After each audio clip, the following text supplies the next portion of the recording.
Christian Church, Riverhead. Okay. John? Okay. I'd like to make a motion to approve the minutes of town board minutes, November 7th, 2012, and the special town board minutes of November 15th, 2012. So moved. And seconded. Moved and seconded, vote please. Giglio. Abstain. Has no chance for any minutes. Gabrielson. Yes. Rubin. Yes. Dunleavy. Yes. Walter. Yes. The minutes are approved. Okay, applications. Under applications, we received an application from Competitive Events Group. And I don't know what this is, a duathlon? Right. Oh, yes, yeah, I think it was a triathlon, now it's not. They call it a duathlon. /run at Shift Scout Reservation on September 14th, 2013. Under correspondence, the Riverhead Fire District sent a letter thanking Highway Superintendent Gio Woodson and the Town Riverhead Highway Department with help in recovering a brush truck during Hurricane Sandy. Under reports, the tax receivers submitted their utility collection report for October, $734,570.12. The building department submitted their monthly report for October, that was $71,040.97. For Fire District information, Jamesport and Riverhead Fire District have submitted letters announcing their annual election, and those are both for December 11th, 2012. And that was it. Any other town board reports? No, we got the bonfire coming up on December 8th, but I will not set more details. December 2nd, Lions Club is having their welcome Santa Parade on Main Street. It starts at 1 o'clock at Griffin and 4th Street and goes down to Riverhead Grill and then into the parking lot. So bring your kids, Santa Claus is going to be there, Mr. Santa's going to be there, and we're all going to have fun. Mrs. Claus? Mrs. Claus will be there. Thank Okay, you. good. Anybody else? All right, we're going to reopen a public hearing from last board meeting. And this was a continuation of a public hearing from November 7th. Town of Riverhead freshwater inventory map for McGann Mercy High School. And we have folks from McGann Mercy. We'd like you to present that application if you would.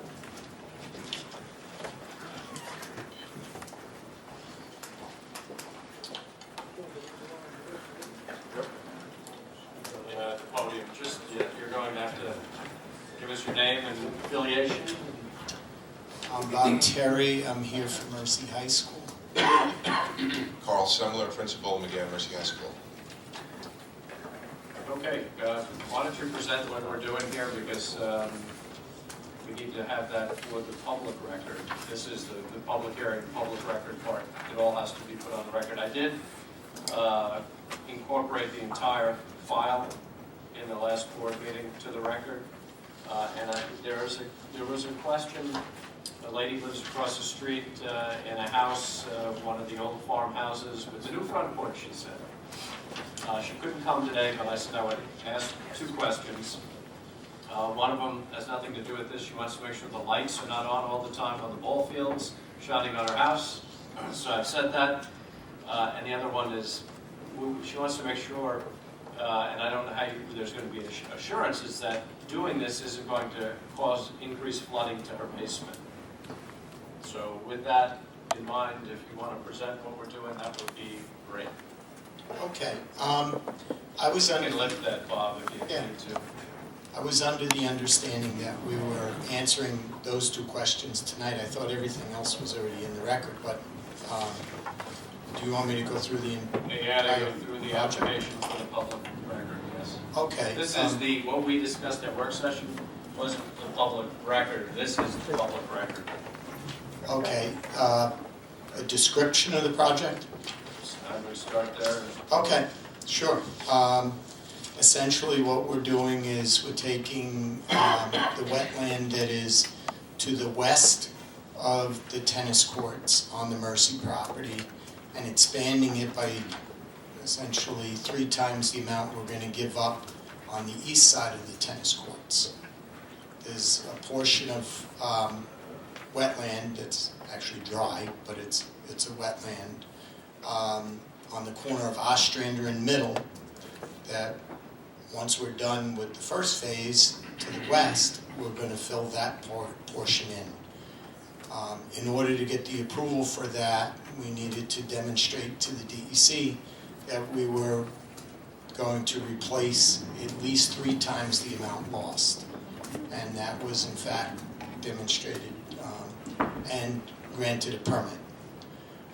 In addition to that, the water quality and the quality of the wetland that's presently on the property has degraded greatly because of the lack of depth of water. It wouldn't sustain life through the entire summer. And the invasive plant species all around the ponds. There's mostly poison ivy and knotweed around both ponds. The intention and the approval of this project would include removal of all the invasive species and replacement with over, I think it's 11,000 new native plantings. Some of them are wetland plants, and some are like a common eastern red cedar. Anything from a full tree to a wetland plug. The entire area is going to be made into a functioning wetland that serves a much greater purpose than the one that's there presently. In addition to that portion of the work, we offered to bring in some of the water off of Middle Road that has been a problem in the past. When we first started doing this, it was with the prior highway superintendent, and then we've since moved on to Geo, and he fully supports the project because he really needs all the help he can get over there to get the water off the road. So we offered in a regulated fashion to bring in some of the storm water off that road.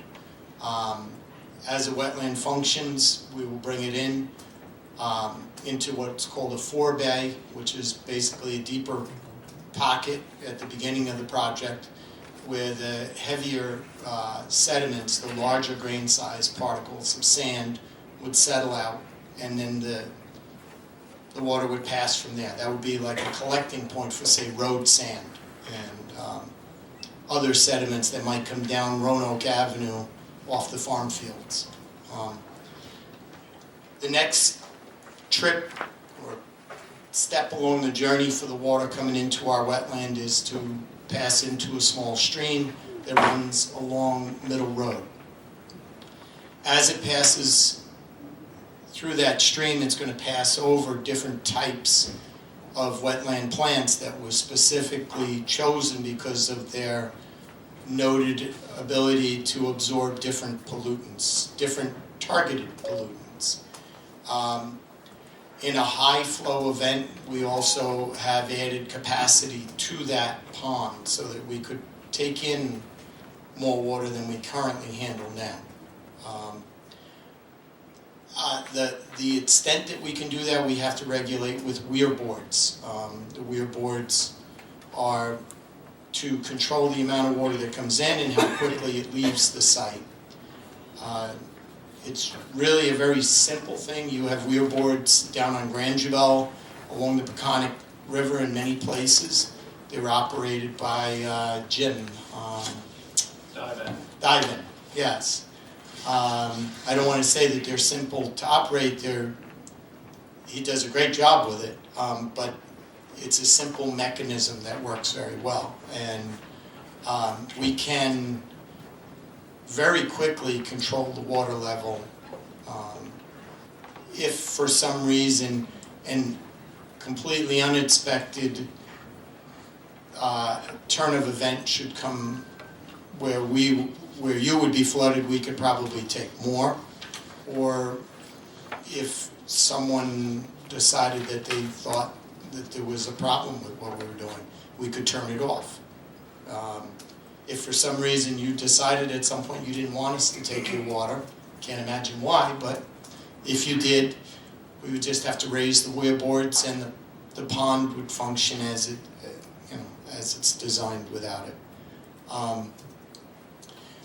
Once it gets through the stream, it passes into the main body of the pond, where the fine sediments would fall out of suspension. At that point, the water then passes over another set of weir boards and drops into a manhole and goes back out into your drainage system on Middle Road. Now, just for your knowledge, between the woman's property and us is a drainage system that the town owns. It runs down Middle Road. They're not sealed pipes. That's perforated pipe under that road. So every time it rains, you don't just put water in those pipes, you put water in the ground. So I don't really see how anything we're doing would have any impact on her. Actually, it would be less if you took some of the water out of those pipes. That's right. If anything, I would think we would help. Well, George Woodson's here. We might ask him a question. This is about the McGann Mercy wetlands. I don't know, George, if you are following any of this, but we might ask you that question about the perforated pipes. If you can answer it, I don't know if you can. Yeah, if you could. Sure.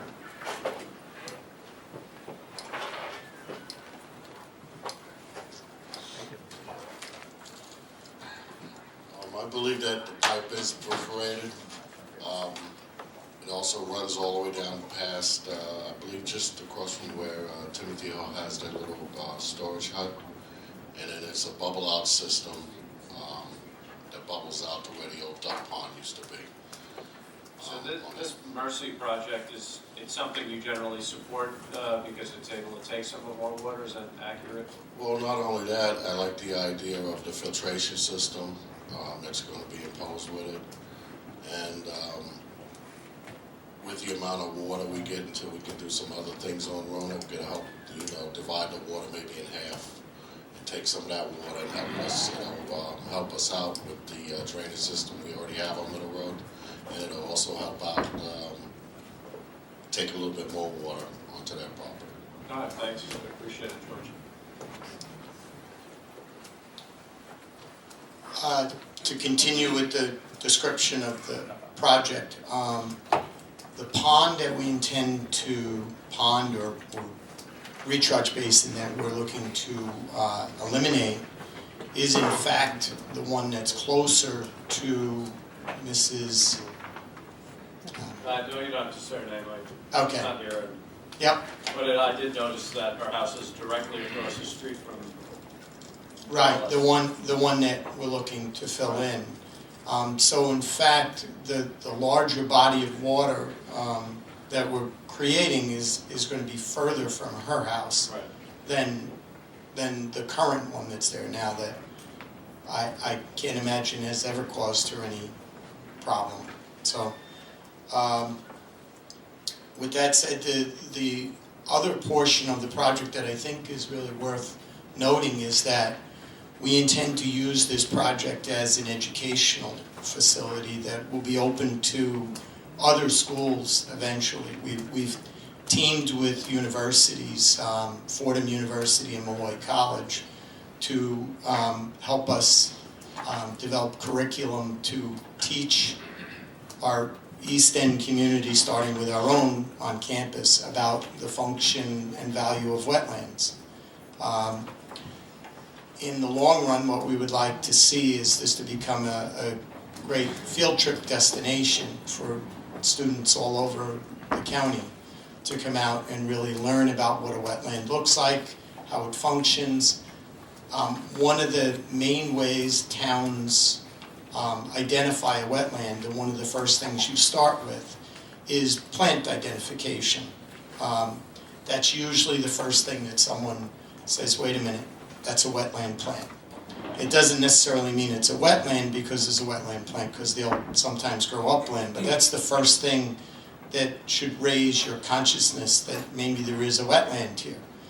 Our intention is for our students and other visiting students to learn how to identify wetland plants so that we can protect these assets, which is really what they are. Not just on our property, but in their own communities, wherever they are. These wetlands are, these plants are really unique in that they have the natural ability to clean up pollution. And we need to, educate people about that. And I think that there's as much value to that as the actual drainage function of this project. Sounds like a win-win to me, so. I'm not sure what I've, trying to put a whole lot into a short time. Do you have other? We took the whole file with your maps and everything and incorporated it into the record, so, we're familiar with that. I don't know, does the board have any questions? I just have one question. Speaking to the same lady that was referenced, and also some people in Roanoke area who constantly used to pump out their basements because they get groundwater. Now, she stated that this pond that we're filling in, I always thought it was a drainage pond, and I guess it's not. It's fed by springs underground. So she's afraid. Well, the springs aren't there now, because you could walk across there right now. It's dry today. Yeah, but she's afraid that they fill it in, and if the springs put more water there, instead of coming up, it will disperse to her yard, and the underground water will come up more. That's where she took it. All right, well, would So be. I don't know if it's fed by springs or... It's more surface water, and none of it comes off your roads. It's really just from our property now, and we're going to direct it from that spot to the bigger wetland, which is away from her property. Now, it's not like we're installing, a slurry wall or a cutoff wall at the property line that's going to. I mean, we do that sometimes as a contractor to cut off water.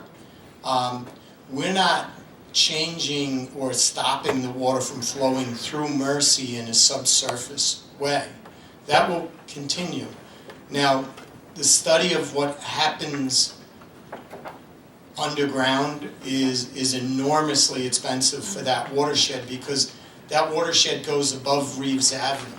I mean, it's way beyond what we as a small school trying to handle our own issues were able to take on. So that's why I leave open the idea of the weir boards. If there ever is some unintended consequence of this, we have a way to handle it pretty easily. It's pretty, I mean, we've had quite a few engineers look at this, including your town engineer, Ken Tesla. And everybody seems to really support it and not see where it's going to cause an unintended consequence to the drainage issues for someone else in that. Thank you. I said the last public hearing that I thought this was a win-win for the town, but I just want to ask that question because numerous people in that area have asked me this question, and I did not have the answer, so Okay. I'd rather ask a professional. I just have a question. Sure. I realize that the duck line to the east side of Ostrander is much lower, so that would probably be affected by spring water more than that. Right. Groundwater. Is Right, really groundwater, more. right. Yeah. Do you know history? Do you know where that depression came from? Is that something that was man-created years ago in the direction of the school, or is it something that has always existed? Do you know? I'm not sure. I'm told that it was man-made, but when, I don't know. I couldn't find the records on it. We couldn't find any pipes going into it. We couldn't, I don't know. It's more of a seasonal water body. There's certain times of the year where there's some water in it, and other times when there isn't. So, I don't know. Thank you. Yeah. The question that I have for you is, when you excavate for the new drainage system that you're proposing, Right. and you're going to, in reading the DEC permit, it appears that you're going to be stockpiling on the property and you'll be filling in the old wetlands with the material that you take out of the new drainage area. Right. Are you planning to scour the existing wetland so that it drains properly and fill it with material that will drain so that it would be more effective than what you have there now? You're the first person who's asked that, but absolutely, yes. Yeah, that's very important to do. And as we fill it, it'll be compaction tested and it'll be tested to make sure that it drains right. If it turns out, and that's a contingency we have in our budget, if it turns out that some of that material is not appropriate to put over there, it's going to have to go. And we have several sources of clean sand and gravel to put in there. And will that material be tested as per the DEC permit for contaminants and all this? Oh yeah, it'll have to be. Okay. Very good. That's required. Thank you. How deep is the excavation? I mean, how deep you going down? Just Well, right now we're probably going to go in the deepest part, maybe 5 to 6 feet deeper. The data we have right now is a few years old. We'll have current data, but the problem with ponds is if they're not deep enough in some spot in the pond, it gets too warm and it won't sustain life. It just gets too warm and you see that green slime go across them and everything dies. So you need some deeper pockets in the pond to keep the water a little cooler, and you get like a convection type movement of the water when you have it deep enough. All right, does anybody else wish to be heard on this? Not seeing anybody. I'm going to close out the public hearing. Thank you very much. Appreciate you guys coming in today. Thank you. Thank you. 7:05 having arrived, we're going to open the second public hearing. And this is, Chris, is this? It's a public hearing inviting residents to express citizen views on local housing and community development needs to meet with the federal block grants. If you want to give us more information on that would be great. Okay. Chris, would you introduce yourself? I'm having to do transcriptions through the minutes, so she won't know who people are speaking. Sure. My name is Chris Kempner, and I'm the Director of the Community Development Department that administers the federal HUD Community Development Block Grant Program, which is part of the Suffolk County Consortium. So our funds are applied for as a consortium through the county, and we allocate them following federal rules, which include a public hearing to get public input on how we use these funds. So this public hearing is to solicit comments and input as to our 2013 CDBG application under the Suffolk County Consortium allocation. The Town of Riverhead 2013 Community Development Block Grant funds are expected to total approximately $132,852 and has in the past included allocations for the home improvement program, program administration, public services, public facilities, and public infrastructure projects. Public service projects may not exceed $20,000 in total, which is about 15% of the total grant, and may not be for less than $5,000 individually. In the past, we've assisted soup kitchens, homeless outreach, and also anti-drug programs. We provide money to services that benefit at least 51% low to moderate income persons, which is a requirement of the grant. For public service project facilities, projects must be located in low to moderate income areas or serve special populations such as seniors. The Community Development Department in the past has allocated money to pedestrian projects, infrastructure improvement projects, and some suggested potential grant allocations for the upcoming year. Public facility projects would be to the Town of Riverhead Home Improvement Project, which we tend to fund annually through this program. Potentially $70,000 of this funding would go towards that, and we anticipate leveraging that with a grant from the Affordable Housing Corporation, which traditionally has funded 60% of our home improvement program, with 40% coming from the CDBG funds. So we would look at a total of about $180,000 if we use 70 for the home improvement. And we were also looking at perhaps pedestrian improvement program money and allocating some funding for administration funds, which would be limited to approximately 10% of the total town of Riverhead allocation, and that would be about $13,000. Final determinations must be approved at the December 4th meeting, and all project descriptions will be submitted to the Suffolk County Development Office at that time. If you had any additional questions, I'd be happy to answer those. Most likely, people from the audiences would stand up and ask for their cause. All right, with that being said, if the board does have questions, we'll open it up, we'll open it up to the community. Does anybody wish to be heard?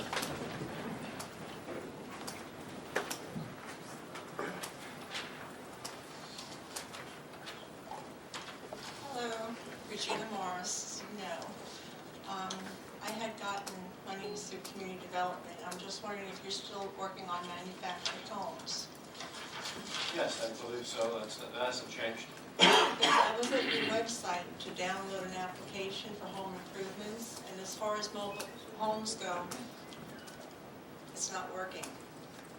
We can take a look at that. The public hearing's for the grant itself, but if there's a problem with the application, Chris, do we do the grant applications online? Because that's something that wouldn't be part of this public hearing, I don't think. Yeah, the applications for somebody who wants to partake in the program is online, and we also have it in hard copy. We mail it out to. Okay. That's not the subject of this hearing, but we'd be happy to give you an application, and we'll look into it and make sure it works online. Well, I just want to know that if you do get funding through this program, is there any protection for the homeowner when there's violations of contract, breach of contract, things not done to code? What type of Of course there protection? are, but that's not something that's not, again, the subject of this public hearing. You know, we have to follow the town codes, we have to follow New York State building codes. There's contract law, of course there are, but again, that's not really the subject of this hearing. Right, but I just want to know if someone puts in an application and there is There- violations. There's absolutely, things have to be built to the New York State building code and the town code. That's your protections. And if they're not, I- which, I'm not, Ms. Morris, that's not the subject of this hearing. We're not going to get into that today or this evening. well, I wish I knew these things before being eligible for a grant. Because now I'm in a position where I had gotten a grant and the contractor was not certified to work on Ms. my Morris, home.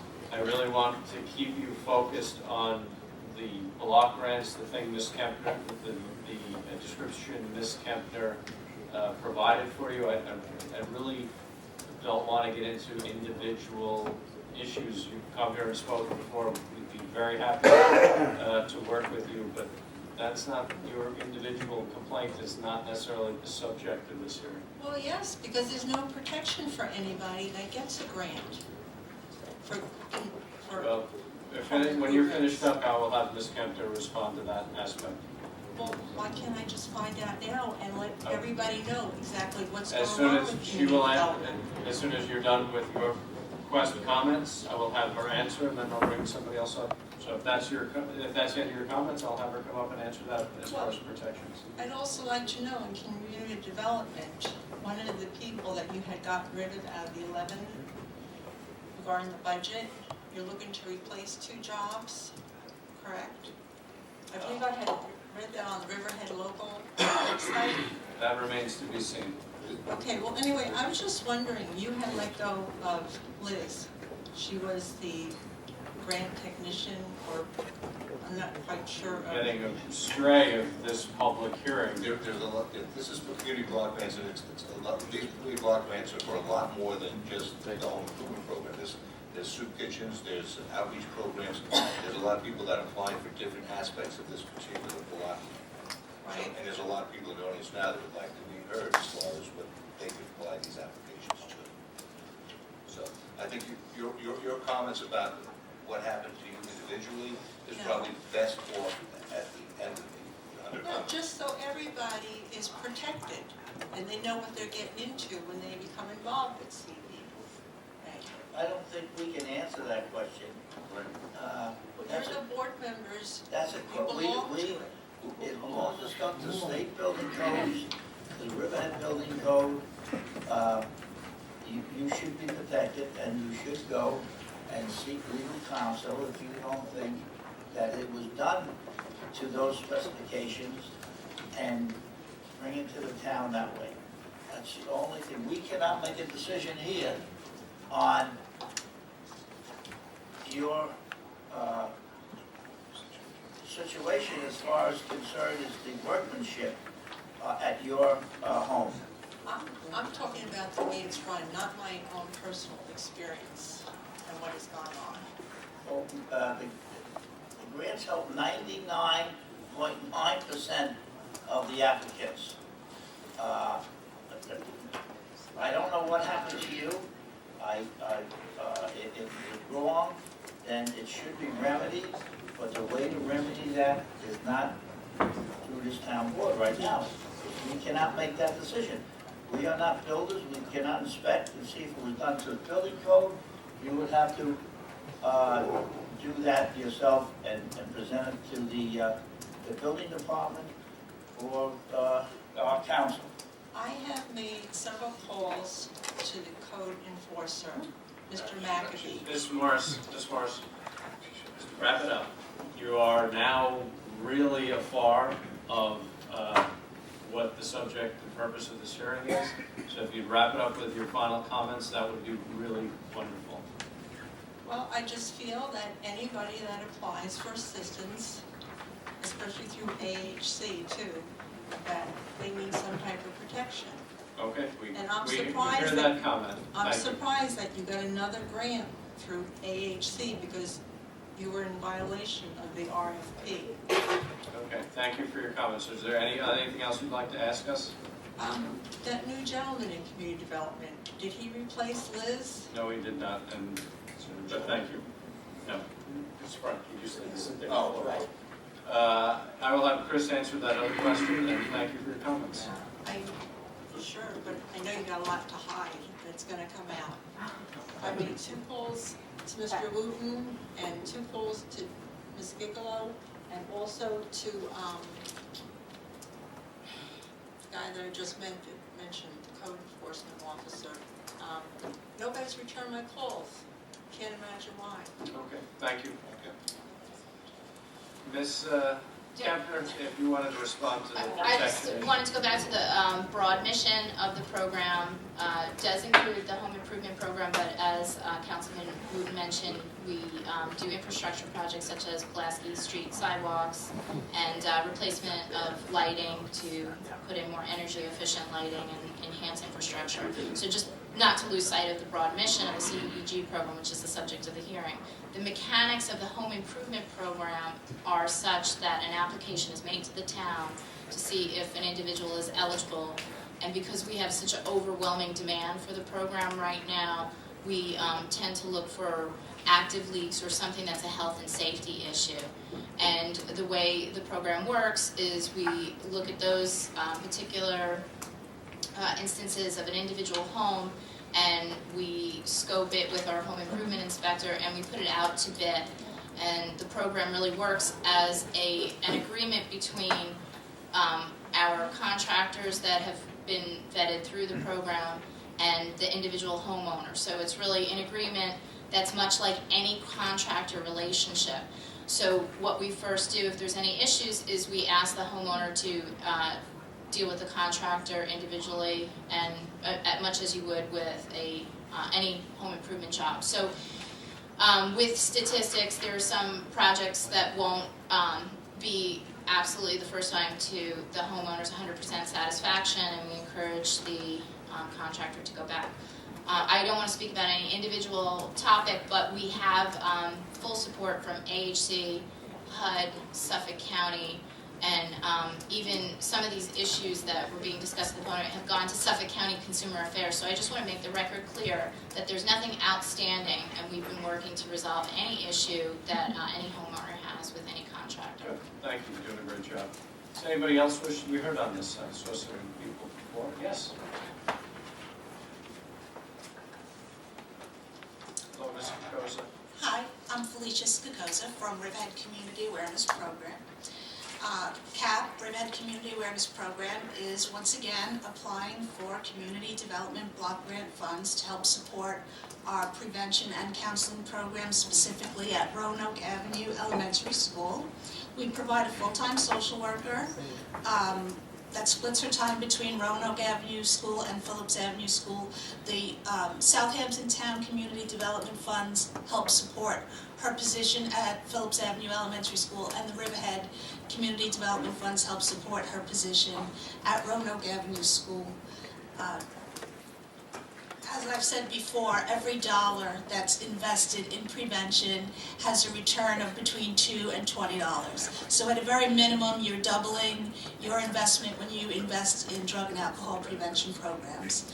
Specifically in Roanoke Avenue School, there's a higher level of poverty and risk factors than in the rest of the Riverhead School District. 67% of the students receive free or reduced lunch, and 68% belong to a minority group. 60% of the students, actually 59%, are classified as economically disadvantaged, compared to 42% for the rest of the district. In 2011, the Roanoke Avenue School saw a 10% increase in students, and administrators reported that at least 90% of those families were classified as low income. Traditionally, monies utilized through this grant have been used for the lowest income students in the district. So we appreciate your support in the past, and we're once again applying for these funds. Thank you. Thank you, you guys are doing a great job. Does anybody else wish to be heard? Yes? Good evening, I'm Zona Stroy. I'm with Open Arms Care Center, and I'm also representing Shirley Coverdale for Project CARE. First, I'd like to thank you for the support we've gotten from the town board before, because it's allowed us to continue to do programs for feeding the hungry in the community. So we're asking again for your support, not only for the Open Arms Food Pantry, but for Project CARE, which stands for Community Access to Riverhead e-Health. Project CARE is a community health initiative that's a collaboration of First Baptist Church, the Peconic Bay Medical Center, and the Federation of Organizations. It's been in place since January of 2006 and has been providing free health screenings to homebound seniors, food pantry and soup kitchen clients, and seniors who frequent the Riverhead Town Nutrition Center. The food pantry we operate at First Baptist Church for about 20 years in donated space on the lower level of the church. This program has been a lifeline for many people in the community who otherwise might go hungry. We provide enough food for 3 meals a day for each person in the household for 3 days. So every pantry client at present comes in once a month, or at least those who have a way to get there, and the pantry gives them bags of food, and most of them go to other pantries also, and that sustains them until the next month when they come back again. The pantry serves 50 or 60 households each month, and so far this year we've provided better than 8,400 meals up through September. The need continues. I'm sorry, 8,400, and that's meals at 3 meals a day for each person in the household for 3 days. The need is, as you probably know, bigger each year in our community. People struggle to pay rent and utilities and pay for child care, and the things that they cut out or cut back on are food and health care. We see an increasing number of people each year, and this year has been especially devastating on some families with the hurricane, with people out of jobs and all sorts of things.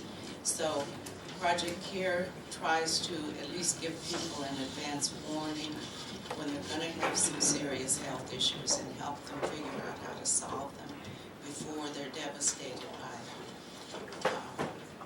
Of course, we feed people because we want families to at least be able to have minimum nutrition in the household, whether they can pay for it or not. The package that I left up at Diane's desk has some additional information, but the funds that we are asking for, we simply ask for buying food, supplies, and diabetic supplies and paper for Project CARE. All our volunteers, all our staff is volunteers, and so we don't have any expenses other than food and supplies. So we thank you for your continued support, and I'm happy to answer any questions. Thank you. No, I think that covers it. Thank you very much. We're very grateful for what you guys doing God's work there. Thank you. Does anybody else wish to be heard tonight? Yes?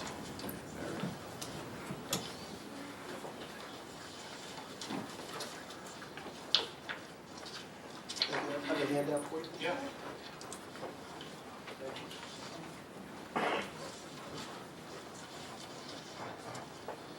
Good evening. My name is Dwayne Wagner. I'm a current board member of Maureen's Haven, and I just handed up just some statistics for you regarding our last year's season.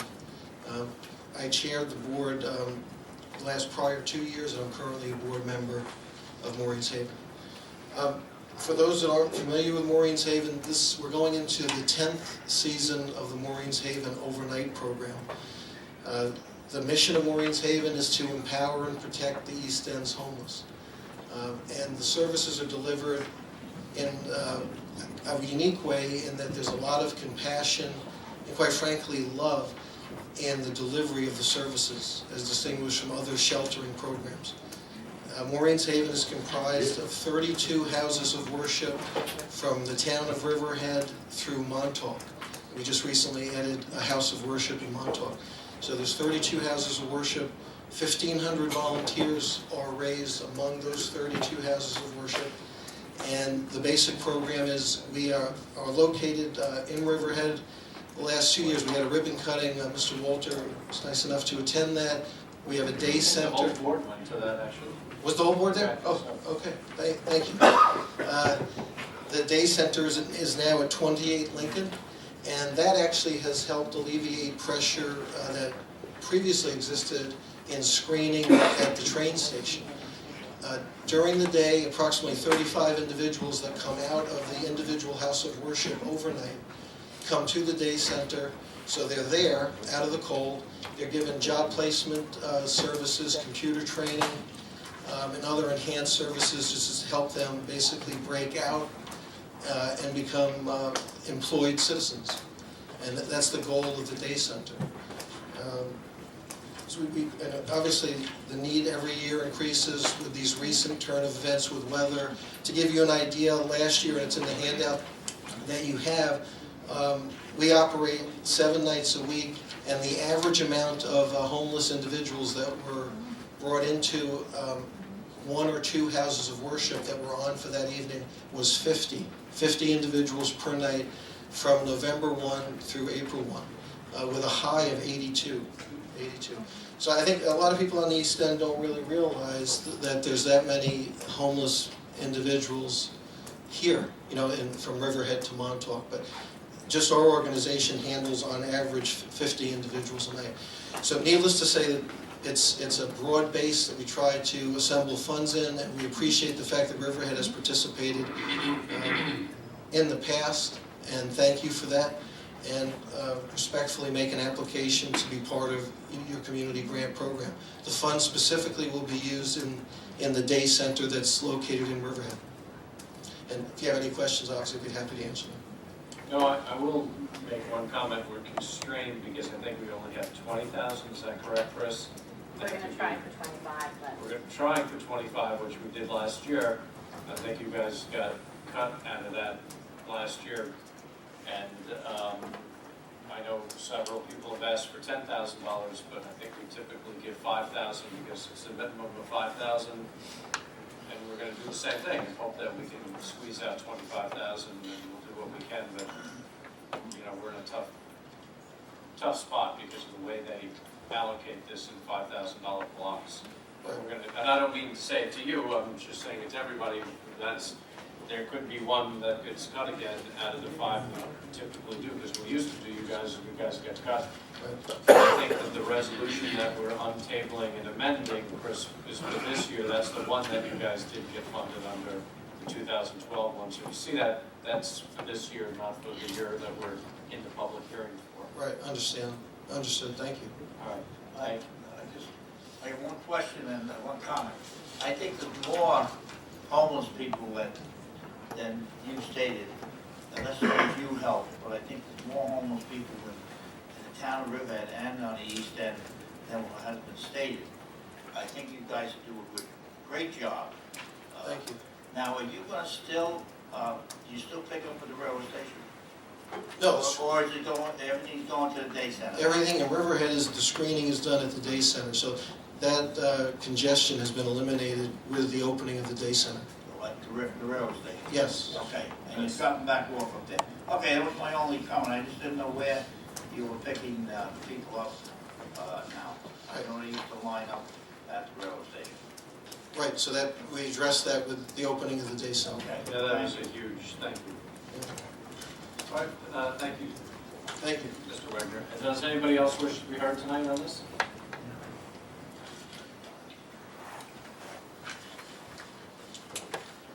Good evening. Good evening. I'm Judy Barth, for those of you that don't know me. And I'm here on behalf of Bread and More. And Bread and More is the soup and dinner kitchen that it operates out of the First Congregational Church in Riverhead.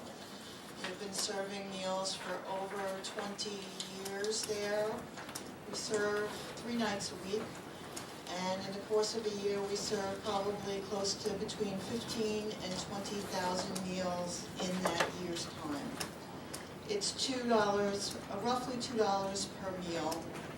And over the past few years, one by one, all of our funding is being cut.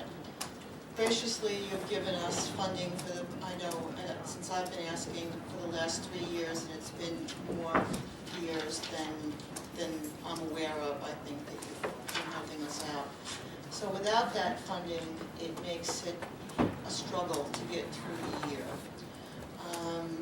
I've been doing this for, I think, 17 years now, and it's really is miraculous what happens when those that come in, they share a meal, they share a nutritious meal, and then they have a safe haven for at least that hour that they're there.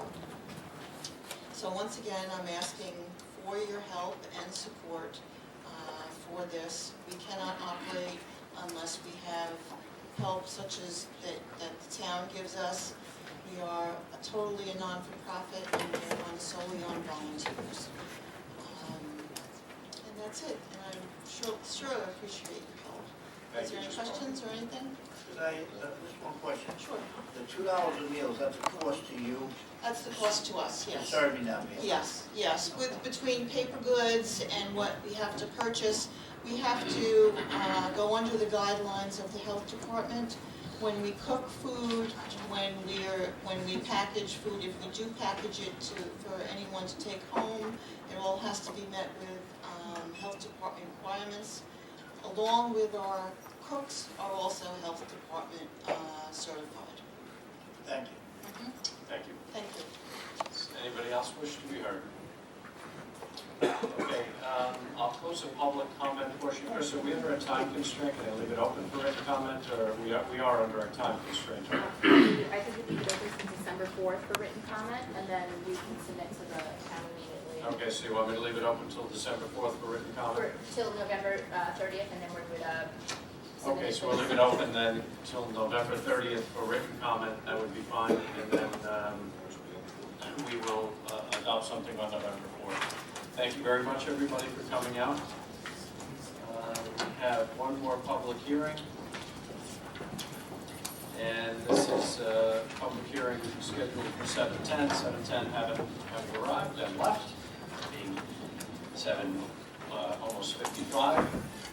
This is a consideration of the incorporation of private roads into the town of Riverhead's highway system, Mating Hollow area, Northgate Circle, and Gilles Way. I believe, Gio, are you going to open this meeting or talk to us about these two roads? Yeah, that would be great. The town supervisor is going to make some preliminary comments on Gio. Town attorney. Town. Don't do that to me. Yeah, this, before the... Hey, you got me here. Before the highway superintendent, this is the matters at Mating Hollow subdivision. The subdivision was approved with the idea that all the roads would become part of the town highway public system, as far as I know, and I believe that's the case. What occurred was there was, I guess, some issues towards the end of the project involving the developer.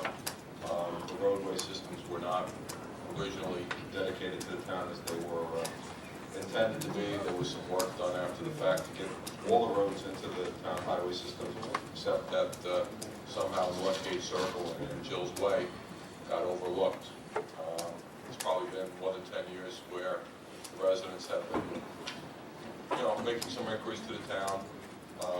Road specs, I believe, meet the highway superintendent's specifications, and they're acceptable, and I'm sure we'll hear from him in that respect. And the idea is to bring them into our highway system as they were originally intended to do. So that's the reason we're having a public hearing. George, these highways, you've been maintaining them for a period of 10 years or more? We have been maintaining these roads. Would you just state your name for transcription purposes? I'm sorry. Sure. George Woodson, Highway Superintendent. Thank you. of Town of Riverhead. We have been maintaining these roads since we took over the rest of the development. I'm not sure the year that development was built, but we have been plowing them and maintaining them for at least 10 years or more. And they seem to be up to par. And it's your desire to take them into the road inventory by highways by use, where you're maintaining them and working on them and plowing them for 10 years or more? Yes, we've been, actually went up and inspected the area, and actually did work on the roads this year, just like we did in the rest of the development, so they are up to par at this time. Okay. Thank you, Superintendent Woodson. Does anybody else wish to be heard on this? All right, not seeing anybody, what we'll do is we'll close out the public comment portion and leave it open for written comment again until November 30th. All right, that is the end of the public hearings. Comments on resolutions will be next. Sal Mastropolo, Calverton. We'll go back to that now. Thanks. Wait. Vacation hunting? No, it was the Northeaster. No, what's the matter, a little wind got you down there? 887.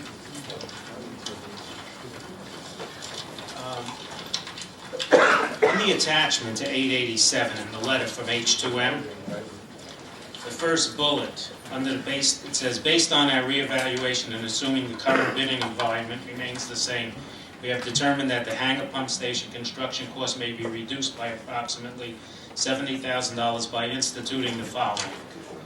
And the first bullet says, to eliminate contractor markup, the town should purchase select required mechanical and electrical equipment off the Suffolk County purchasing contract.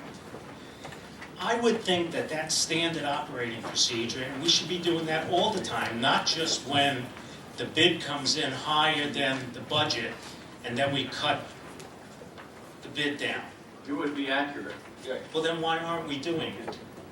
We are now, and I don't see Michael Reichel here. He should have been here. I mean, we're paying H2M as consultants. Make a note of that, Mr. McLaughlin. Can you make a note that Michael Reichel, department heads are supposed to come to town board meetings, so just make a note that he has to come to the meetings. Got it.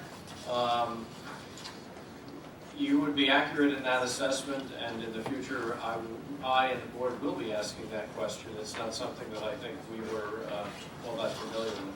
Well, H2M should be put on notice too, because they're the consultants and they're providing the bid stuff.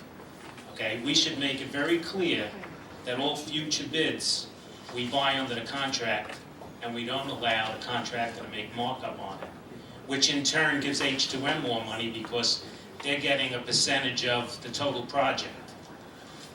So you got the fox watching the chicken coop. Yes. Thank you. 888, I wasn't going to comment on this until I heard the public hearing that just closed with Gio talking about those streets. You're now extending this bid for road and drainage improvements to 10 years from the original start of construction. I guess the question I have is, the roads that they're talking about in this development, do we take those roads over already? Are they part of our town road system? Or are they still private and we're not doing any maintenance on them? No, these, at the end of Birchwood is not part of the road system. That's why the bond is still in here, I believe. So we're not plowing it? No, in fact, last 2 years, there's people that live on this road, and I do believe we had complaints. Complaints about what? That they weren't being plowed. Well, they shouldn't be plowed by the town, right? Correct. Okay. All right, that's it, thank you.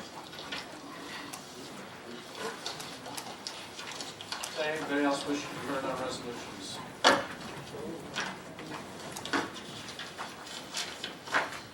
Matt Hadoff. How you doing, Mr. Haddock? Good. Resolution 872. It's 103,000 from fund balance back into the personnel office. That's to right back into the budget? Is that correct? Yes, that's resolution states, yes. The personnel director. What about writing back some union members into the budget? I mean, we took a hit of 13 not too long ago. I got one position that's not being funded. I got another one that's been taken out. And I just find it amazing, and nobody wants to see anybody lose a job.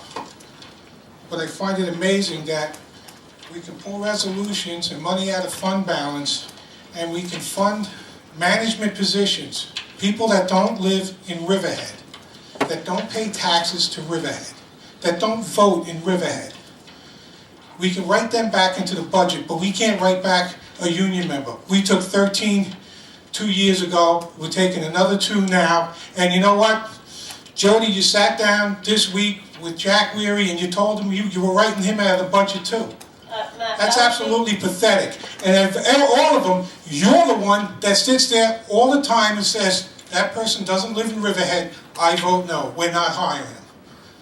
And now you're pulling the money out and taking our tax dollars and you're funding a position, and that person doesn't even live in Riverhead.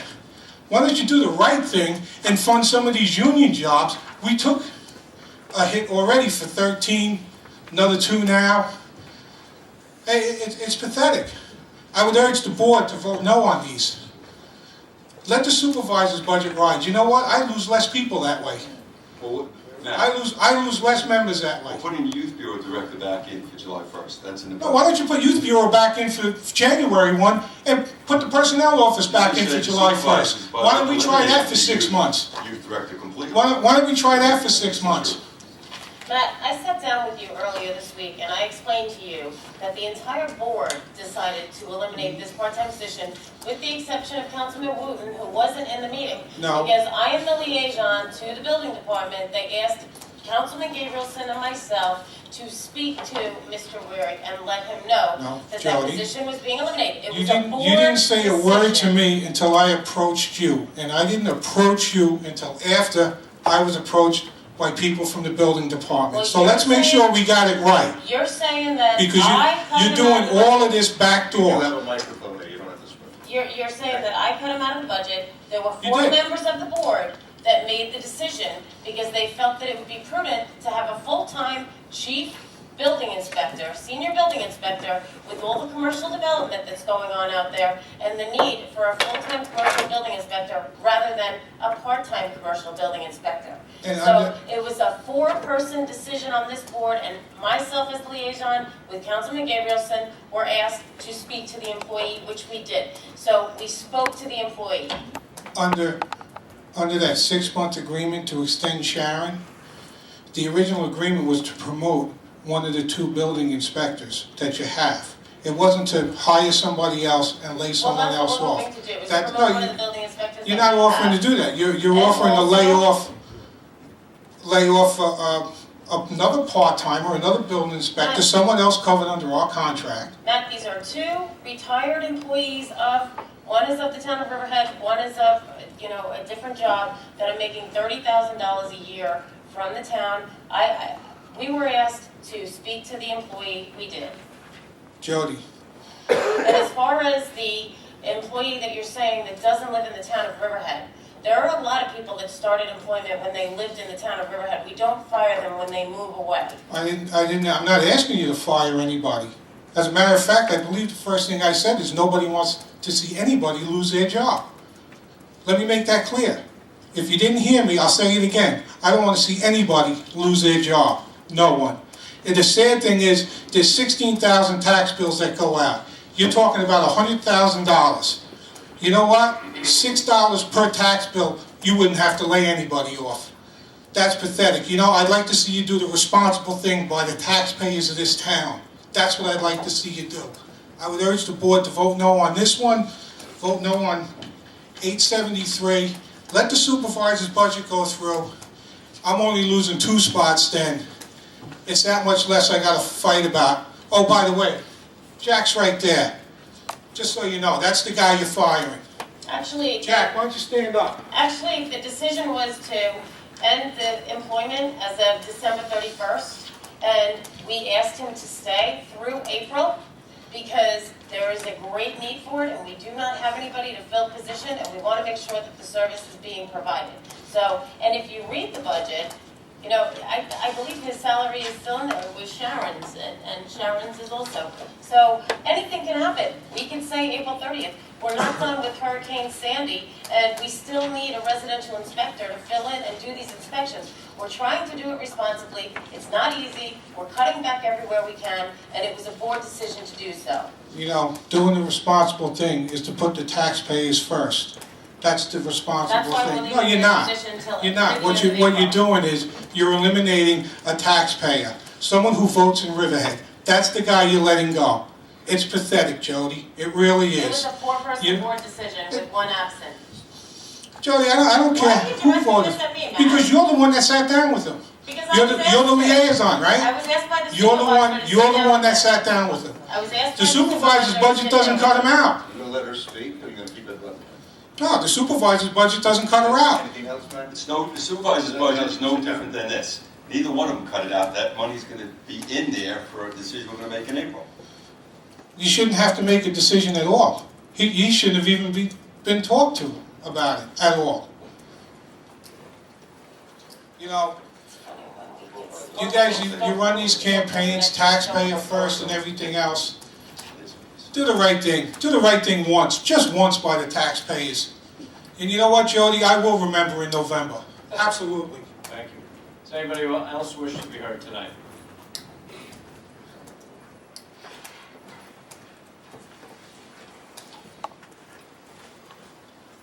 Good evening, I'm Anthony Coates, and I am in Riverhead.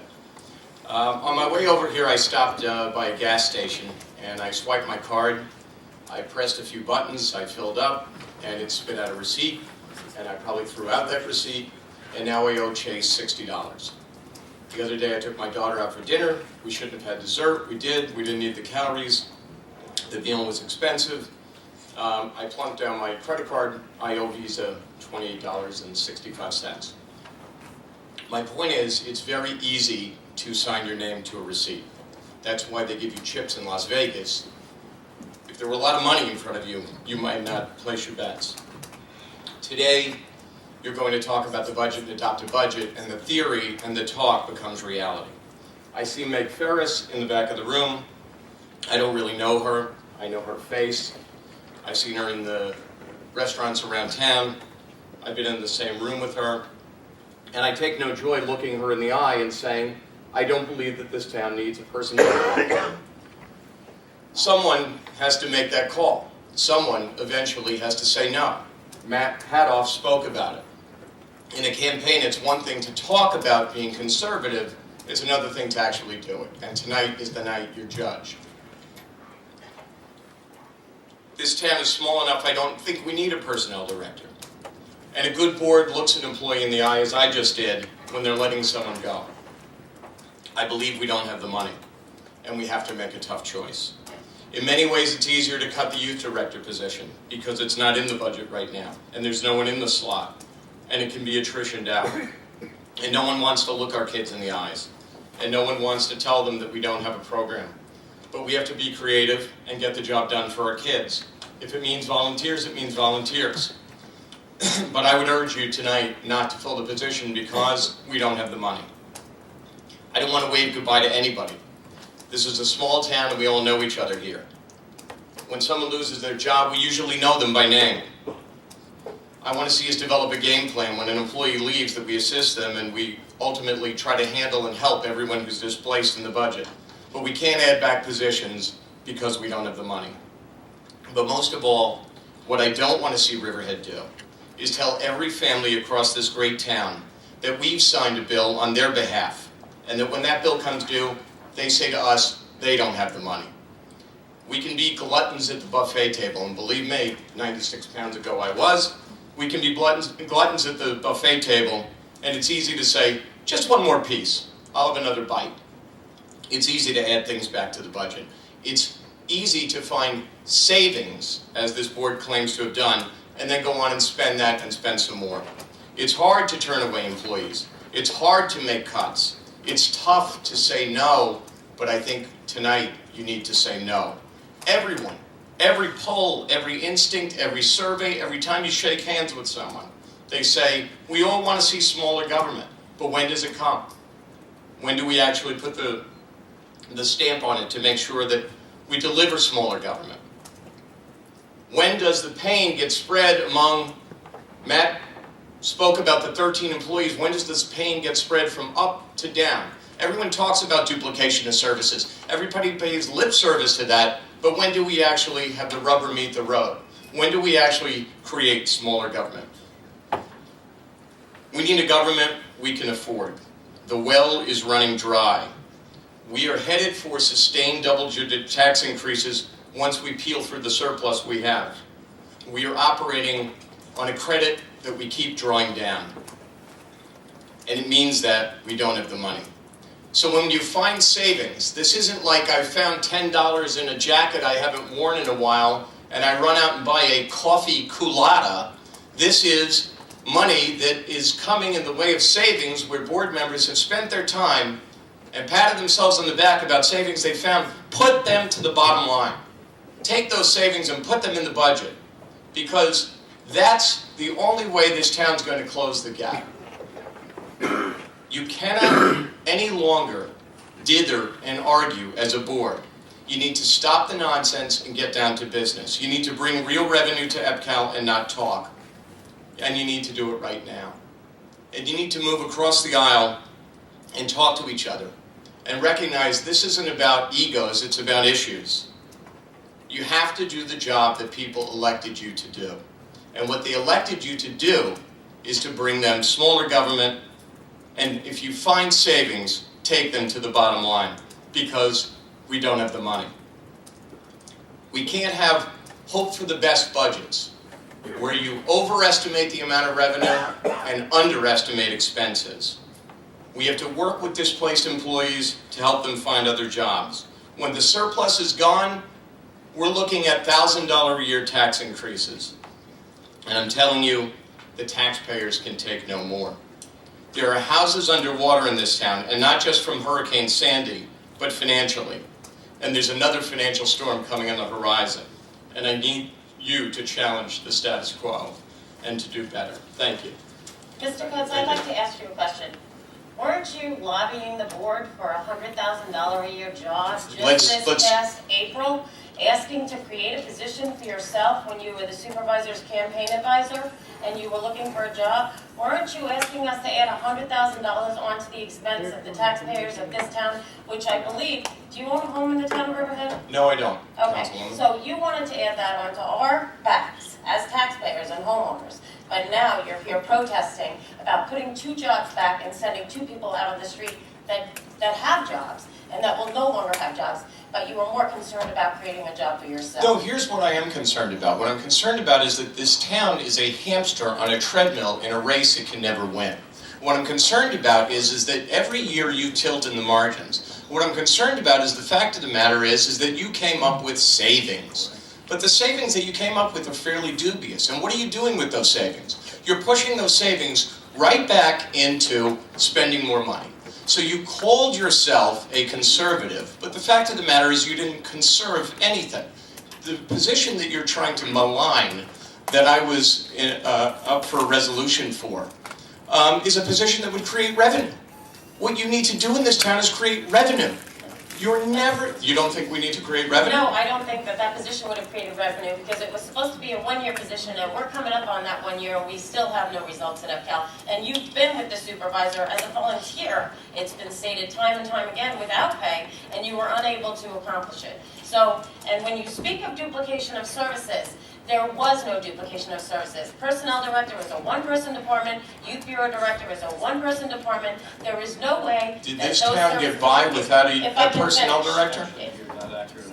If I can finish, then when you talk about the budget, and you talk about cutting the budget, and you talk about cutting staff, you were in the supervisor's office behind closed doors working on the budget, and I think that you could have done a lot better with departments that are bloated and have more people than I think are needed. That's However, not accurate. Well, Councilwoman, I have to say that I'm not overly impressed with your work. You came up with a nominal amount of savings, and now those savings you seek to plow back into spending. I do think at some point, though you smirk at it, I think at some point you need to add revenue to this town. There's 2 equations to a budget. and that's why we have made the decision to invest by hiring consultants to subdivide EPCAL, which we had a Plan A and a Plan B that we paid $430,000 for. And only Plan A has been submitted, even though the request of this board was to submit Plan A and Plan B, which was a result of a market study. It was a result of a VHB. Well, Councilman Wharton spoke with somebody from the DEC today who said that Plan A is the only plan that was submitted. It does seem to me that you being a public official, and there'll be plenty of time to argue about this over the next year, I'm sure, but it does seem to me that as a public official, you do have responsibility. As a private citizen, I don't. It seems that if it goes well in Riverhead, you did it, and if it goes poorly in Riverhead, I, the volunteer, didn't do it. That's not true. I think, well, that seems to be what you're saying, and that's how I take it. I was talking about your $100,000 a year job. First of all, it was a $65,000 a year job. If you want to call it a $100,000 a year job because you want to add back benefits, that's fine. It was a 1-year position.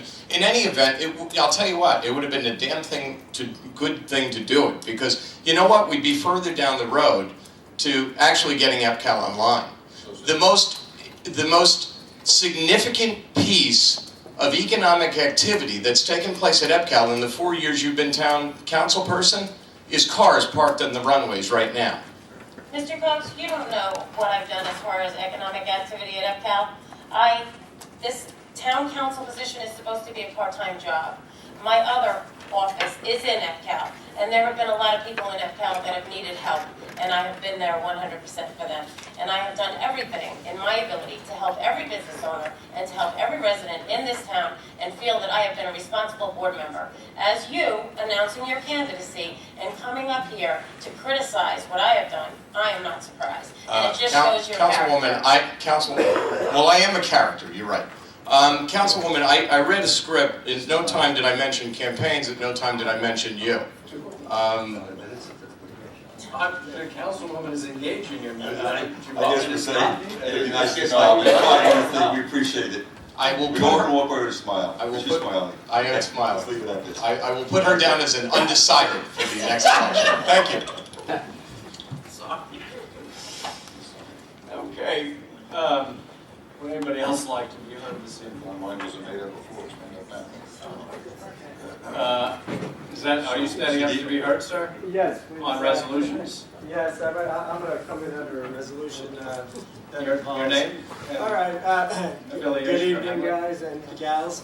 My name is Scott Lewis from Southampton, but I'm a contractor in the area. What resolution are you talking of? The resolution of that 879 about the entitlement of awards bids for GE Bob LED series lighting.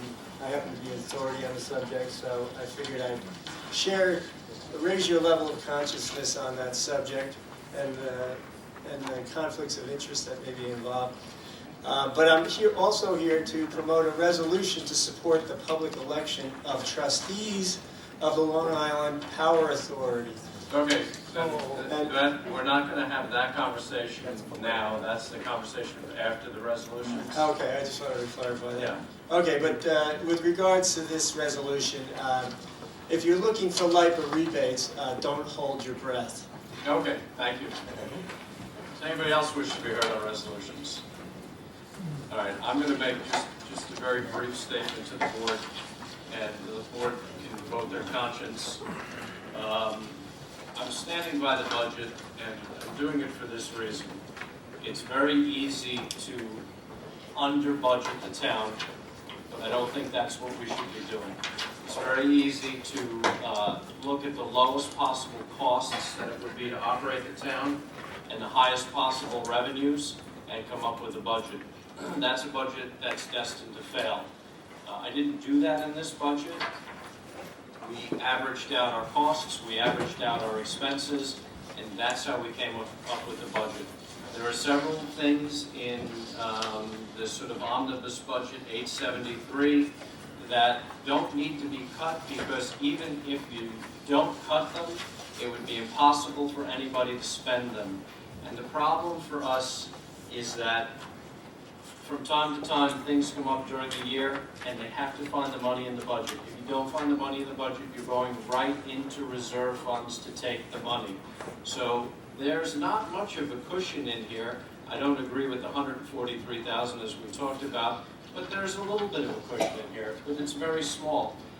If we were to take this alone, maybe I could support it. The problem is that adding 872 and the other resolution for the part-time youth bureau, you are adding initially $140,000 to this year's budget, and then next year it will be $180,000, and it will be $180,000 plus whatever increases there are from next year forever on. The cuts that you've made here do not sustain adding $140,000 or $180,000. Folks, they don't. They will maybe, if the costs to run this town come in completely at the bottom line that you're expecting them to come in, we might be able to squeak by adding those staff members back in and staying within the budget. I have my doubts. Over the years that I've been here, we've come in, I believe it's about $100,000. Our revenues and our budgets came in about $100,000 of each other, which is about where you have found the savings. You've basically found that very small area, that the margins that we operate in, because the budget is a planning tool. So it's not an actual track laid out that you can follow, because you don't know when there's going to be a hurricane. You don't know when something's going to happen that you have to find the money, or an air handler goes down. We don't know. So I'm cautioning the board to add back the positions, because it's not sustainable. And the only way it's sustainable is to take out money out of the reserve. And none of these resolutions will affect the tax rate, not one single bit. So, if we're going to be fiscal conservatives, if we're going to be responsible to the citizenry of this town, we need to be seriously talking about reducing or eliminating, well, we're not, Youth Bureau is part of the Recreation Department. It is not a standalone one-person department. It will continue to be part of the Recreation Department and will continue to function. And when things are better, maybe next year we could think about adding something. Yeah, I've almost done the personnel director. The town did not have a personnel director. This is not personal for me. We didn't have one until 2006, 2007. And I'm fairly confident that with the right, putting the right things in place, we can continue without a personnel director. So I caution you, because this 140 in 2014, when I do the budget again, turns out to 180,000 that I have to find. And I'm fairly certain I'm going to be coming back to you with the same exact cuts, and you're not going to be able to take that $100,000 out because it's already going to be gone. So I'm going to leave it at that. Okay, I just, from my point of view, I think we worked at a work session, and we went over the numbers that were much higher. We brought them down, and we created somewhat of a cushion. I think you understand that. We all sat and came to agree upon a number, yourself included. But I'd like to point something out to Youth Bureau coordinator. Right now, the duties have been taken over by Raycoin Recreation. All the programs are moving forward. So until next summer, everything's moving. We don't actually need the Youth Bureau director right now. That's why we said, well, let's fund it starting in July 1st. It'll give us 6 months to see how it's working. There may be an opportunity if it's working well, and we may not put that position back. We have 6 months to see if the Recreation Department can make it work. And that's If not, if we feel we need it, like a lot of the community, including Ray Coyne, Director of Recreation, says eventually we need one. So in July, if it happens, or it may not happen, in July, that Youth Bureau Director will be setting up the programs for fall. Getting training and ready for the next rush. Right now, we don't need the Youth Bureau Director because we now one, it's running. So it's there as it may happen, it may not happen. But if it's proven it's not working, we have to have the monies there to approve it. You'll always have the monies because regardless of what you do, the money's coming out of the fund balance. So it's there. So what I would say to you, I would use the same analysis for the personnel department. I know that some board members may feel that it wouldn't function, but I'd use the same analogy. Let's cut the 2 positions now. And June or July, if it's obvious that we cannot function without these, folks, it doesn't make a difference. It's going to come out of fund balance. It doesn't have to be done now. And the benefit of that is we will have saved $75,000 or $100,000. So I just think that we owe it to the taxpayers to try it.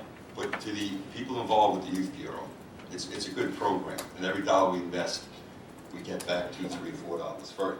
So I think for their peace of mind, for security, we established that it may come back July 1st.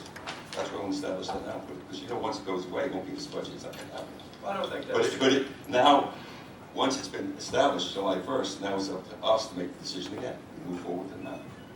So we're saying, do we have enough faith in what we've done that we may not make the right decision? And what I'm saying to you is, if you're willing to take that leap of faith for the first 6 months, do it on both positions.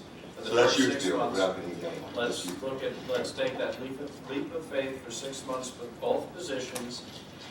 We can make a determination in 5 months from now. It will be a tremendous burden, and take the leap of faith with me on the budget. The taxpayers, they're clamoring for smaller government, and the only way I know how to do it is to cut and consolidate, and that's what we've done. Well, you also cut the chief code enforcer. Correct. And we agree with that. Okay. So Thank you. if you get a net from 2012 to 13, we have cut also, personnel, and we've made it a half of a possibly position with the Youth Bureau. So the only real disagreement we have is the personnel director.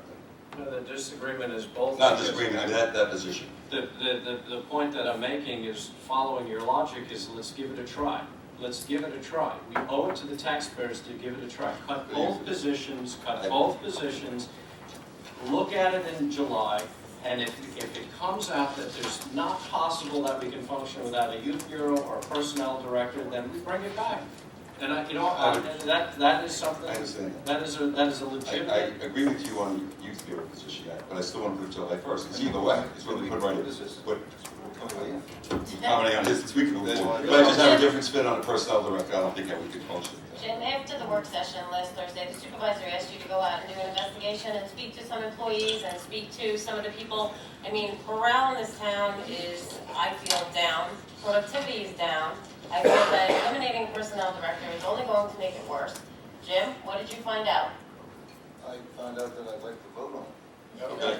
Okay, Good sorry. comment when we He vote. wants to Sorry. vote. Let's Sorry. vote. Okay, now. Don't we have a senior first? Everybody talk about what they'd like to say something.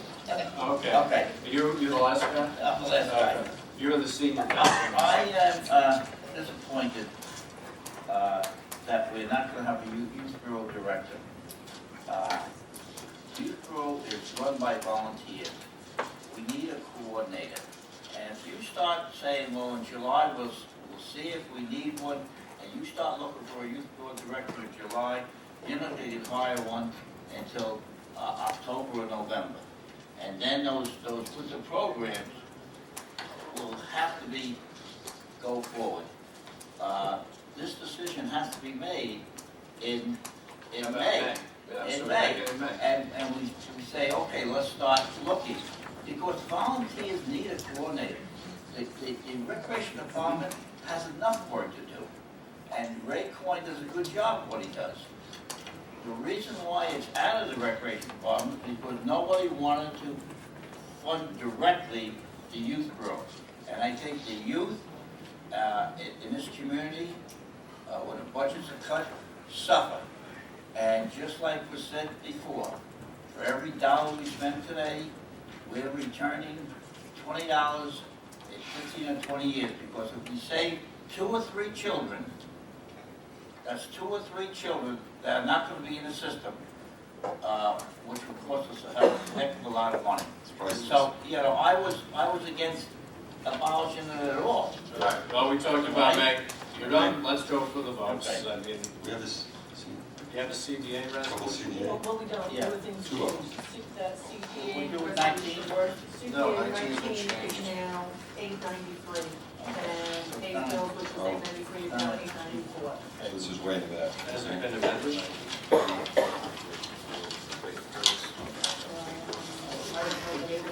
Do we get a new CDA resolution that does? Right here. Yeah. Right? And Chris, where is Chris? Because we had to have that table CDA resolution with Brett Moore. Yeah, that's on there. Does that have to be adopted today? I think that's a town resolution, the budget lines. That is true. Yeah. So Okay, we I'm don't, sorry, you're right. That has to be untabled. 2012. That has to be untabled and adopted. yeah, it just adds budget lines for 2012. Okay, I don't know where that. I like, this is 839. I'd like to untable and make a motion to untable resolution 839. That one was amended, Chris, for Brett Moore or something. This was something handwritten into the language, that was. There was a question about what Soup dishes, supplies. what the recipient was for that line, so we put Bread and More. So It's Brett Moore. just so it was clear, because Maureen's Haven wasn't included in 2012, we didn't want any misunderstanding. Okay. All right, so I'll second. we're Motion gonna on the floor. check as amended with Brett Moore for the. Okay, so we moved in second as to untable. Vote please. Giglio. Yes. Gabrielson. Yes. Wooten. Yes. Delini. Yes. Walter. Yes. The resolution is untabled. CDBG 2012 program budget adoption.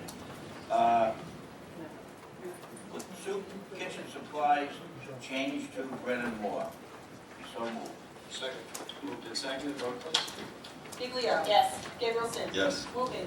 Yes. Delini. Yes. Walter. Yes. Resolution adopted. Resolution 872. Authorizes amendment to preliminary budget for 2013 funding in the general fund. So moved. And seconded. Moved in second, vote please. Giglio. Yes. Gabrielson. Yes. Wooten.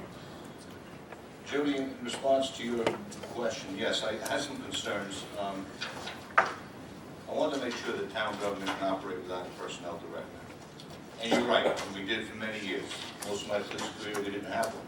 We had more or less a town manager, Jack Hansen at the time. Although he was a controller with no CPA license. But anyway, he ran the show. It was on the behest of our new accountant who brought in that said, you know what, there are some services and personnel that should be segregated from accounting because it's conflicting. So you gotta be careful what you wish for. But, so we created that position. And here I find myself standing up for employees and not standing for taxpayers because it's a role reversal. I am a taxpayer in town. I do own property in town, really. And I do know most everybody here forever. Doesn't mean that doesn't mean anything, really, all by itself. But I can tell you, looking at different townships, looking at Pontiac Medical, looking at Matt Moore, or other words, there's a lot of to be said about human resources and personnel directors.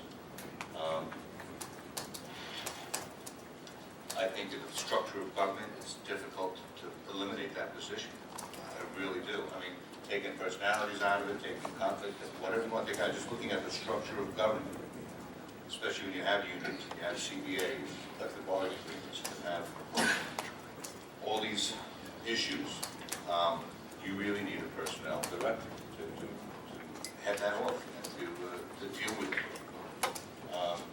So strictly as a structural government structure, I have to support the position of personnel director. I vote yes. John Levy. That was a nice speech. Well, it's true. I go back to where Councilor Wooten said that it was requested that we have a personnel director for the town of Riverhead, because we are not a small town anymore. We are getting larger. And when we put out the request, the advertisement, not one Riverhead resident applied for it.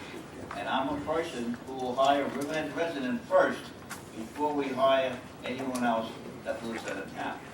But on some things, we don't get Riverhead residents to apply for. We can't force people to apply for jobs, so we have to hire from the people who apply for the job when it is advertised. You can go down to departments and see that in almost every department that we have. So I think that this town needs a personnel director, and I think that the accounting department is separate, and that's who requested this, that a personnel director be hired and separated from the accounting department. Except now, some people are locking heads. And I think we can go back and look at what we have, what we want, and see if it's going to work or not work. But I don't want to get rid of a personnel director, so I have to vote yes. Walter. No. Resolution adopted. Resolution 873. Authorize amendment to preliminary budget for 2013 funding in the general fund. So moved. And seconded. Moved and seconded, vote please. Giglio. Yes. Gabrielson. I just want to point out in the second page, we have the different accounts, et cetera, that the director position would be effective July 1st. So that's in here, so this would be in that number. I would vote yes. Wooten. You know, I understand that this is, I think I used this analogy last Thursday, and I realize that by putting the personnel director back in, that we're gonna take a little hit in the fund balance, but thank God we've got runways that make $150,000 a month on. But I don't like wringing the sponge dry. I just don't like that. I realize that these are all overages, overstatements, and there's some that we save like a tax receiver, and that's real money. Some of these I think is cutting too close to what, like the supervisor says, there's just no pushing. I don't like it.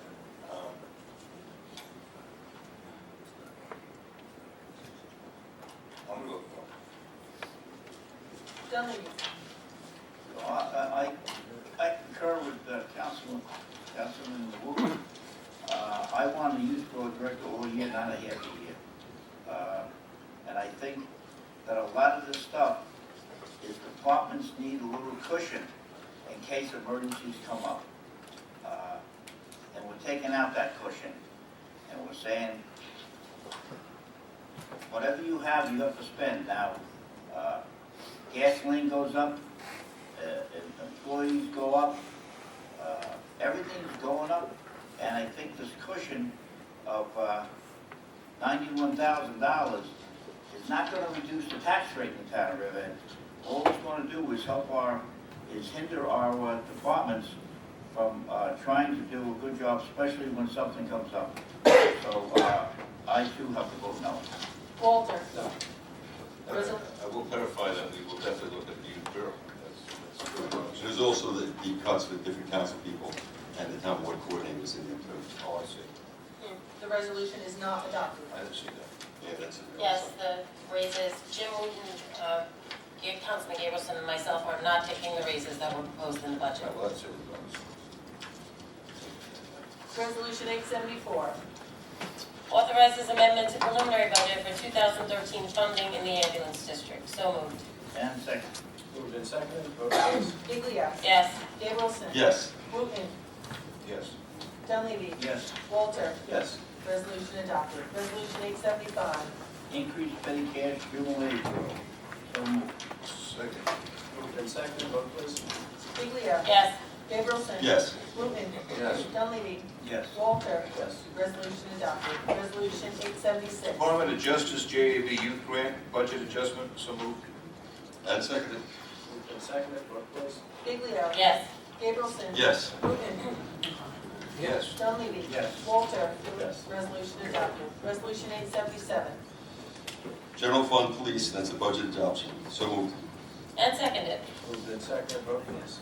Biglia? Yes. Gabrielson? Yes. Wooten? Yes. Dunleavy? Yes. Walter?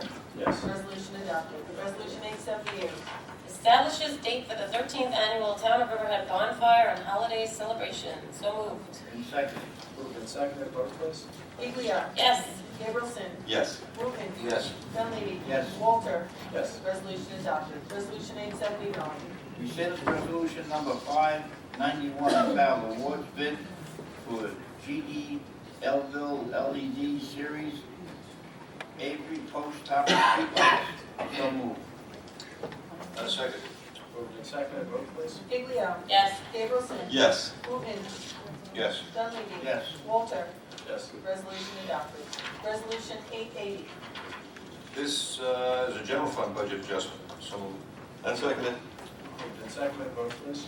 Biglia? Yes. Gabrielson? Yes. Wooten? Yes. Dunleavy? Yes. Walter? Yes. Resolution adopted. Resolution 881. Police department budget adjustment. So moved. And seconded. Moved and seconded, vote please. Biglia? Yes. Gabrielson? Yes. Wooten? I want to test these things. Yes. Dunleavy? Yes. Walter? Yes. Resolution adopted. Resolution 882. Ratifies the promotion of a detective. So moved. And second. Moved and seconded, vote please. Biglia? This is a contractual agreement, so I'll vote yes. Gabrielson? Yes. Wooten? Yes. Dunleavy? Yeah, I think Mark Strumsky's doing a great job. That's why they keep left from where it was until we reach a contractual agreement that we promote to, 5 years in a ring. yes. Walter? Yes. Resolution adopted. Resolution 883. Accept the resignation of a part-time police officer. Second. Moved and seconded, vote please. Biglia? Yes. Gabrielson? Yes. Wooten? Yes. Dunleavy? Yes. Walter? Yes. Resolution adopted. Resolution 884. Authorizes the town clerk to publish and post a help wanted ad for a part-time kennel attendant. So moved. And seconded. Moved and seconded, vote please. Biglia? Yes. Gabrielson? Yes. Wooten? Yes. Dunleavy? Yes. Walter? Yes. Resolution adopted. Resolution 885. The just needed water reading, Calhoun Sewer District. So moved. And seconded. Moved and seconded, vote please. Biglia? This was because of a water leak in the water line, so yes. Gabrielson? Yes. Wooten? Yeah, I guess your average goes up 120. Yes. Dunleavy? Yes. Walter? Yes. Resolution adopted. Resolution 886. Adjusts meter water reading, Calverton Sewer District, Suffolk County Tax Map, District 600, Section 135.2, Block 1, Lot 16. So moved. And second. Moved and seconded, vote please. Giglio. Yes. Gabrielson. Yes. Wooten. Yes. Donlevy. Yes. Walter. Yes. Resolution adopted. Resolution 887. Rejects bids for Calverton Sewer District Extension Number 1, Berman, Calverton Sanitary Pump Station, upgrades, hanger, pump, and station bid. So moved. I'll second. Moved and seconded, vote please. Giglio. Yes. Gabrielson. Yes. Wooten. Yes. Donlevy. Yes. Walter. Yes. Resolution adopted. Resolution 888. This approves extension of security posted by Birchwood at Wading River LLC in connection with the subdivision entitled Birchwood at Wading River, Section 3, road and drainage improvements. So moved. And seconded. Moved and seconded, vote please. Giglio. Yes. Gabrielson. Yes. Wooten. Yes. Donlevy. Yes. Walter.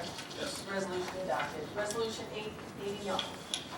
Authorize the supervisor to execute a municipal cooperation agreement between the town of Riverhead and the Riverhead Fire District for sand and salt services. So moved. And seconded. Moved and seconded, vote please. Giglio. Yes. Gabrielson. Yes. Wooten. Yes. That was verbiage. That's okay, that was that. Donlevy. Yes. Walter. Yes. Resolution adopted. Resolution 890. Authorizes the supervisor to execute an agreement with Flynn Stenography and Transcription Services for transcription of town meetings. So moved. And seconded. Moved and seconded, vote please. Giglio. This is a resolution that was put in the pack that was not discussed at work session. It was an afterthought from the town clerk, which she discussed with us. And we need the transcription, so I'll vote yes. Gabrielson. Yes. Wooten. Yes. Donlevy. Yes. Walter. Resolution adopted. Resolution 891. Economic Recovery Projects Municipal Sponsored Resolution for PIN 075954, Alternative Transportation Path, amends Town of Riverhead contract to allow New York State DOT to complete construction. So moved. I'll second that. Moved and seconded, vote please. Giglio. This is something that has been worked on for many, many years, and I have to thank Chris Kempner, the Community Development Agency Director, and Ken Testa of Engineering, who have worked so hard on this. And we were nearing the deadline to where the federal money wouldn't be available if we didn't meet a deadline. So the state of New York stepped in and said, this is such a great project for the town of Riverhead for alternative transportation route from EPCAL all the way through to Jamesport and to the beaches on the North Shore, from the South Shore all the way over to the North Shore. It is a great project, and I'm just thrilled that the New York State DOT is going to be dealing with the federal government and taking the town out of the equation. So I will definitely support this application, yes. Gabrielson. Yes. Wooten. Yes. Donlevy. This is a great project for bicycles, so they can bike safely on roads. And this is one that the town of Riverhead did not want to get involved with because of the funds that we would have to put into it. And I think it was a shame that New York State DOT stepped up to the plate and bailed us out. So I have to give them all kudos, and I vote yes. Walter. Yes. Resolution adopted. Resolution 892.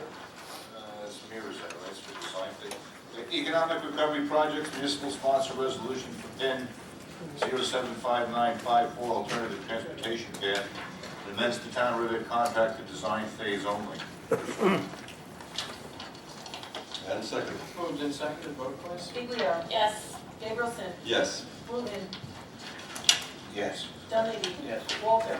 Yes. Resolution adopted. Resolution 893. Great. Authorize supervisor to sign amendment to extend the contract to New York State Affordable Housing Corporation for $200,000 to support the town of Riverhead Home Improvement Program. So moved. Second. I'm sorry. Moved and seconded, vote please. Giglio. Yes. Gabrielson. Yes. Wooten. Yes. Donlevy. Yes. Walter. Yes. Resolution adopted. Resolution 894. Base bills. So moved. And seconded.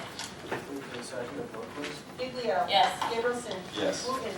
Yes. Joe Maybe. Yes. Walter. Resolution adopted. Okay, we open the board meeting to public comment. We ask you to limit your comment to 5 minutes. Settlement Polo. Just one quick comment. About a month ago, there was an article in the paper about some poor guy that got in 2 different accidents at the same corner in Riverhead within 3 hours with 2 out-of-state plates, okay, unlicensed, uninsured. How many more accidents are going to go on in the town of Riverhead before the town addresses out-of-state plates in this town? Thank you. Thank you. Mr. Addo. During the resolutions, Jody, George, and Jim said they weren't taking a salary increase. That's correct. Are you taking your annuity? Is there an increase from that? There's a cost of living increase, and it's been in that automatic every year since probably '96. I don't really see that, So you really are taking a salary increase, No, the salary's remaining the same. On the base salary. Yeah.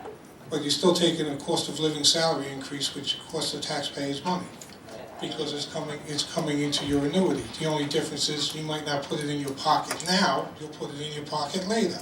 But you are getting a salary increase in your annuity. There is a little increase on that. No, but when we do the reorganizational meeting, Matt, on January, when we do the reorganizational meeting, we can lower those salaries.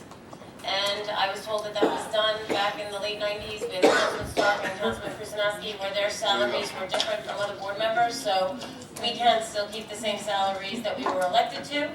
I'll look at it, man. If there's a $60 or $62 increase in that, I'll look into that. I'd also like to mention the 2.8% increases in the supervisor's budget were basically for elected officials, non-uniform, and department heads. That's where those raises came. I think totally those, it could have been like 32 employees would receive about $75,000 worth of increases. You gotta be. I know it was a contract signed, but that's where that comes from, the 2.8. The bulk of that was a contract approved by the town board, so. I'm saying elected officials, is people in the offices, you know, whatever.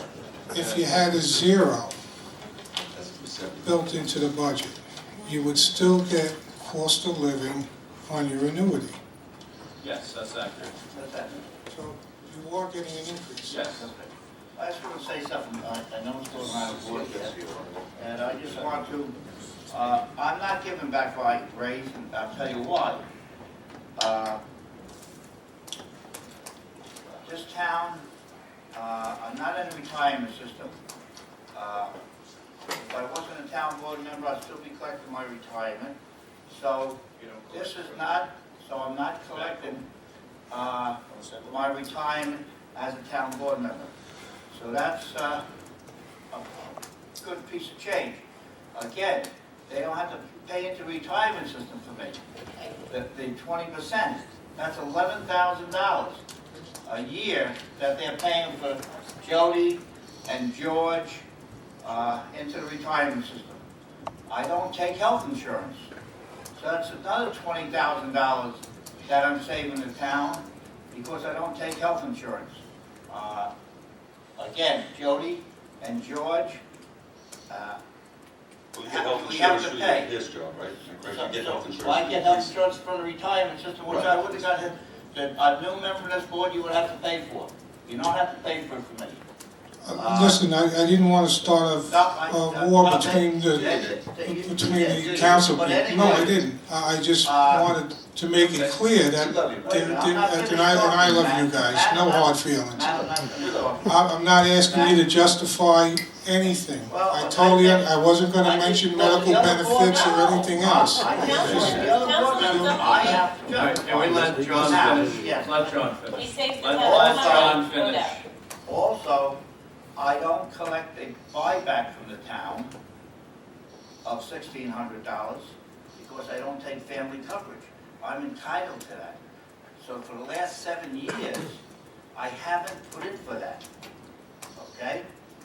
So that's another savings to the town. Absolutely. So I'm saving the town approximately about $70,000 if you add everything up. Right? So I mean, I just want to, because people are, well, you take family coverage now, so it's $8,000 for you. Okay, so you do take a little bit, but you don't take much. Okay, good. We But got that anyway, all cleared up, folks. We got that all cleared up. But I just want to. I just wanted to make sure that Thank you, So, Matt. so we all are on the $1,700 same that page. Bart raised, I'm Not getting, both I of you think win, I I can deserve. afford that. We appreciate that. You I don't deserve want it, John. All right, sir, step up and let's try to All end right, this. I'll try and bring this to a quick closure. Again, my name is Roger Scott Lewis. I'm here to talk about the resolution to support the public election of trustees of the Long Island Power Authority. And the reason I am privileged to, or I feel that I'm privileged to address you is because I have customers right here in Riverhead that I have helped and we're working on helping lower their electric bill from James Brook Brewery, growing seafood,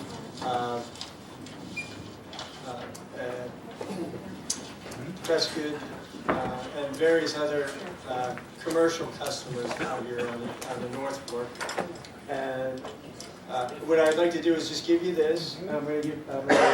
That's fine. It's a sample resolution. Is this the same one Greg Fisher emailed everybody? It's comparable, yeah. And Comparable or Same. better? You work with Greg Fisher on this? well, yeah, let me give you the background, the point, and the benefit, and I'll wrap it right up. Okay, the background is last spring I acted on a law, election law 1-102. I went around and got 600 signatures in Riverhead and in Southampton and all the way up the island to run for the appointed or run for the position of LIPA trustee. And what had happened was the Board of Elections didn't perform their duty and put us on the ballot, even though we filled out the petitions properly and did all the right things. There is no position in LIPA trustee. No, you stand corrected. Election law 1-102 is on the books. I'm telling you, it's on the books. We have the feds on it right now. Okay, we're in the I think federal Governor court. Cuomo might be on LIPA too. Well, that's it, and that's just it. It took it's a grassroots effort. The beauty of our system is that you can do a grassroots effort and essentially override the power of the governor in this case to become a trustee of LIPA. Why do you think an elected trustee would be better than an appointed trustee? Just bear with me. I'm just going to give you the background, the point, the benefit, and then. So I went around, got the 500 signatures. We petitioned the governor. And we petitioned the Board of Elections to put us on the ballots. They consequently didn't do their jobs, so we've been in the courts suing them to find out why, because the way the system's supposed to work is they put you on the ballots and then they have to sue to get you off. That's the way the system's supposed to work. Well, anyway, we believe that this resolution will help circumvent the ongoing litigation that's going on right now. Because this lawsuit's on Mr. Ballone's desk, it's on Mr. Magano's desk, it's on the governor's desk, and it is in front of the Court of Appeals, the highest court in New York State, and it's also before Judge Siebert in the federal court, and we do have the Department of Justice working with us to make sure that Ms. Siebert does her job. So I also must add that I do teach occasionally at John Jay College of Criminal Justice. Are you an attorney? No, I'm not. You just play one on TV? This is a pro se litigant, but I'm trying to help the customers lower their electric bills. I've been in a green technology company business since 2008, and all we want to do is help them lower their electric bills. So consequently, the point of the elections it's the American way to solve the crisis at LIPA, our electric power company. The benefit is lower electric bills and jobs that have been taken away from my company. It's also been taken away from the IBEW. And what people don't realize is that LIPA sold our critical infrastructure to the UK. Our telephone company has been sold to the UK. And the MTA tax was implemented by a fellow from the UK. So as one of the first Dutch settlers, my great-great-great-grandparents, history is repeating itself. So I am standing up for us and our rights to have elections of the trustees of LIPA. May we count on your support come the end of this month? I don't disagree with this, but I don't know that we'd be doing anything now, given all those lawsuits out there. I'm of the mind we'd wait to see how the dust settles on the lawsuits. You mentioned that this in front of the Court of Appeals. So that means that a lawsuit has been instituted and somebody lost in the lower courts and you're appealing to the Court of Appeals, you or somebody else's. I don't think we should get involved with something that's already in court and that's being litigated at this time. Well, do you know what an amicus brief is? I think we're gonna let you guys fight this out, and I don't think it's a bad idea. I don't know that it's necessarily I certainly don't think it's a bad idea, but there are some assertions made within this resolution that I can't substantiate or know to be true. So, I mean, when you start talking about malfeasance and crimes and pecuniary advantages for themselves, you're making assertions. I'm glad you pointed that out because Well, I didn't mean to point it out. National Grid wrote $1.4 million worth of checks to criminals. And guess what? I got them prosecuted in the first precinct in Amityville. And guess what they prosecuted the guy that wrote those checks for? Grand larceny and impersonate and 10 counts of identity theft. And you know why the identity theft? Because they stole the identity of a company like mine, and they wrote the checks to those companies. So consequently, everything we're saying there is absolutely, positively the truth. And that's why we're in the Court of Appeals, because lower court judges cannot do Governor Cuomo favors. It's gotta be, we gotta stick to our Constitution, and that's why I'm here to appreciate that. promote. I'm just saying, in that resolution is something I don't know myself to be true, and I would have to investigate. All right, well, we look forward to Act 2 on this. Yes. Okay, well, I look forward to more support from you because it is your constituents here. All right, thank you, sir. Steve Romano. How the heck are you doing today, sir? Good evening. Just some comment. Could you just state your name? Steve Romano, Riverhead. You know, a lot of people come up, including myself, and hopefully constructively criticize or recommend or suggest. You guys have a tough job, but what I want to state is you five are the elected people, and until such time you're unelected, I hear a lot of comment from the audience that you should do this or you should do that. You should stay strong to your convictions. My comment would be, when you guys disagree, and you had some disagreement tonight, but then you just vote, and the majority rules, rather than bashing each other's brains and back and forth, because I think you're all good people with passion, trying to do the right thing, and there are going to be people in the audience that disagree with you. I would assume if Matt was a councilman representing the union, he'd probably say, maybe we should have started with a 4% raise in the budget, we lay nobody off. Obviously, I think, and correct me if I'm wrong, the board took the position they were going to try to stay within the New York State 2% property tax increase and then went to 2.8. Within that, you got to cut somewhere. I think there's three things. Either you cut, you get concessions from employees, you find more revenue, which you're working on. So it's easy to criticize from this side, and I know you guys do that, and I know that's part of our job as citizens, to come up here and speak to you and say our piece. The other comment I want to make is, being a realist, all the programs that the CDA talks about, monies that are funded, sometimes we got to deal with reality, and I think we're delusional. I'm saying all of us, we have our heads in the sand. When we talk about grant money, we talk about like it's magic money. The federal government, I think we all know this, we actually, what we're doing is we're going to fund these programs on a federal credit card, okay, that if anyone in this room is under 50, you're the people that are going to get screwed. My children, my grandchildren, same for you guys. It's easy. Wait a minute, I'm still under 50. Steve. Okay, so anyone under 50, you're going to be paying for this big time. Those councilwomen giving you. Yeah, and I know it. So when you guys at least vote for it, you understand that you're going to be paying for it. Exactly what the money is.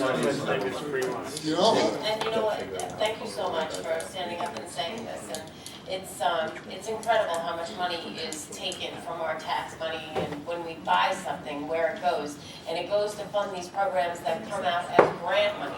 And if it doesn't come here, it goes somewhere. So until we stop That's the problem, the yes. animal. You can't be the first one, everybody has to do it together. Right. Because otherwise our money will just go to some other town, and I realize it's just a predicament, but I think basically you came up with what you felt the taxpayers, at least from when you got elected, and what your positions were, that it had to be this increase. Now you're gonna argue about what position should be cut and what shouldn't, and hopefully you can keep it at that, and then if there's a disagreement, you just have a vote on it, and if you run again and people really don't like what you voted on or did, let them put their name up there. It's a tough, and again, anyone that's run for office knows what I'm talking about. It's a tough haul to do it, but if they're in total disagreement with you, rather than kind of beating your brains in, and I've seen a few people do it, and I wish people would stop that. Come up, say your point. If it's a constructive criticism, that's great, and that's the way it should be. Thank you. Thank you. Thank you. Does anybody else wish to be heard? I'll entertain a I motion make a to motion, adjourn. we close the town board meeting. All in favor? Aye. Thank you, folks.